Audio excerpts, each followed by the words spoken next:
ఆయన యాటిట్యూడ్ ఏంటంటే తండ్రిని మానసిక క్షోభకు గురి చేశాడు. నిరంతరం ఇంట్లో ఏ విధంగా గొడవ పడ్డారో, ఆయన ఈ రాష్ట్రంలో ఉంటే అనునిత్యం అనేకమైనటువంటి సమస్యలకి ఆజ్యుడవుతున్నాడు. ఈ రాష్ట్రంలో ఉంటే నాకు క్షోభతో పాటుగా ఈ రాష్ట్రానికి తీవ్రమైనటువంటి నష్టం జరుగుతుందని చెప్పి ఆ రోజే రాజశేఖర్ రెడ్డి జగన్మోహన్ రెడ్డిని బెంగళూరు పంపించిన విషయం మనందరికీ తెలుసు. అది కూడా మీరు నేను చెప్పడం కాదు, ఆ రోజున్నటువంటి సీనియర్ కాంగ్రెస్ నేత రోషయ్య గారు పాత్రికేయుల ముందు చెప్పిన విషయాన్ని నేను గుర్తు చేస్తున్నాను. అటువంటి వ్యక్తికి ఒక ఆలోచన ఏమిటంటే, ఈ రాష్ట్రానికి నేను ముఖ్యమంత్రి కావాలి.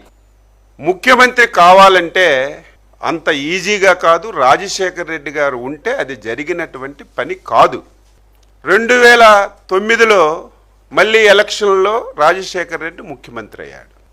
ఆ రోజు రాజశేఖర్ రెడ్డి గారు చిత్తూరు జిల్లా పర్యటనకి వెళ్ళారు. ఒకసారి ఇవన్నీ ఎందుకు గుర్తు చేస్తున్నానంటే ఒకసారి గుర్తు పెట్టాలి.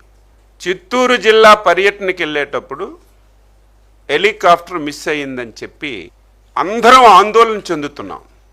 రాజకీయ పార్టీలకు అతీతంగా, కులాలకు అతీతంగా, మతాలకు అతీతంగా రాజశేఖర్ రెడ్డి గారు హెలికాప్టర్ మిస్ అయ్యింది, ఏమయ్యారు, ఏం జరిగిందని చెప్పి అందరం ఆందోళన చెందుతున్నాం.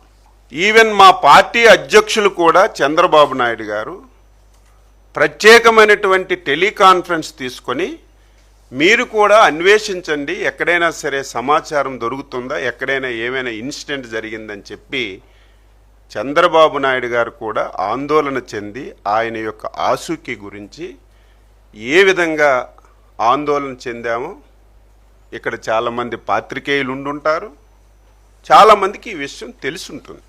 రాజశేఖర్ రెడ్డి గారు చనిపోయే సమయంలో నువ్వు ఎక్కడున్నావో చెప్పవలసినటువంటి బాధ్యత నీకుంది. ఆ సమయంలో ఇతర రాష్ట్రాల్లో నువ్వు ఉండవలసినటువంటి అవసరం ఏమొచ్చిందని చెప్పి నేను అడుగుతున్నాను.